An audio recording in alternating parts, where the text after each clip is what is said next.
ओम नमो भगवते वासुदेवाय। बंधुरा आजकेर भिडियोर आलोचनार विषय जे कारणे प्रतिदिन गीता पाठ करा उचित, केनई बा प्रतिदिन गीता पाठ करबेन। मूल पर्वे जाবার आगे सकलेर काछे अनुरोध, भिडियोटी भालो लागले अवश्यई लाइक करे चैनलटी सबस्क्राइब करे देবেন। हिंदू धर्मेर प्रधान धर्मग्रंथ हलो गीता। गीताय 700टी श्लोक रयेछे। श्रीकृष्ण ओ अर्जुनेर कथोपकथनई गीतार विषयबस्तु। कुरुक्षेत्रेर युद्धे अर्जुन जखन कि करबे बुझते पारे ना, तखन भगवान श्रीकृष्ण ताके जे उपदेशगुलो दिएछिलेन ताई हलो गीता। गीताय जीवनेर प्रत्येकटी समस्यार समाधान रयेछे।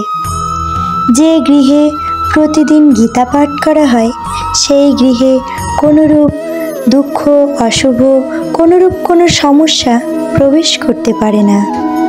सेई गृहे सब समय सुख स्वच्छंद बिराज करे। এই গীতা গ্রন্থটি শুধু মানুষ পড়ে না, এই গ্রন্থটি পূজা পর্যন্ত করে। এমন অনেকেই আছে যারা গীতা পাঠ করতে পারে না, তারা এই গীতা গ্রন্থটি পূজা করে। মৃত্যুর পর মানুষের বুকে গীতা স্পর্শ করা হয়ে থাকে, তাই স্বভাবতই প্রশ্ন জাগে যে এই গীতায় এমন কি আছে। এই পবিত্র গীতা যারা ভাবছেন একটি ধর্মগ্রন্থ, শুধু এই গীতা একটি ধর্মগ্রন্থ নয়, এটি জীবনযাপনের চলার গ্রন্থ। জীবনের প্রত্যেকটি সমস্যার সমাধান রয়েছে এই গীতায়। এই গীতাই আমাদের শেখায় কর্মফলের আশা না করে শুধু কর্ম করে যেতে হবে। কর্মফলের উপরে কোনোরূপ কোনো আশা করতে নেই। গীতা আমাদের শেখায় যে দেহ থেকে ইন্দ্রিয় বড়, অর্থাৎ এই শরীর থেকে আমাদের ইন্দ্রিয় পঞ্চ ইন্দ্রিয় বড়। ইন্দ্রিয় হইতে মন বড়, মন হইতে বুদ্ধি বড় এবং বুদ্ধি হইতে আত্মা বড়, আত্মা হইতে পরমাত্মা শ্রেষ্ঠ। আমরা অর্থাৎ আত্মা পরমাত্মারই অংশ। যেহেতু আত্মা পরমাত্মার অংশ, তাই আত্মা পরমাত্মায় বিলীন হতে চায়। এই আত্মাকে ধ্বংস করা যায় না।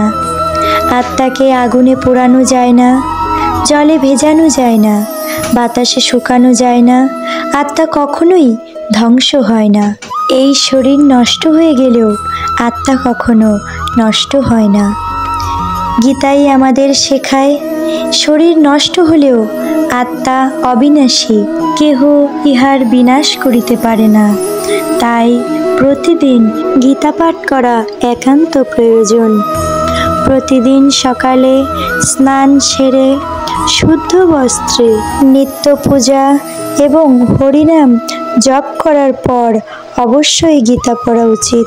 একটি পুরো অধ্যায় সম্ভব না হলেও অন্তত একটি শ্লোক প্রতিদিন পাঠ করুন।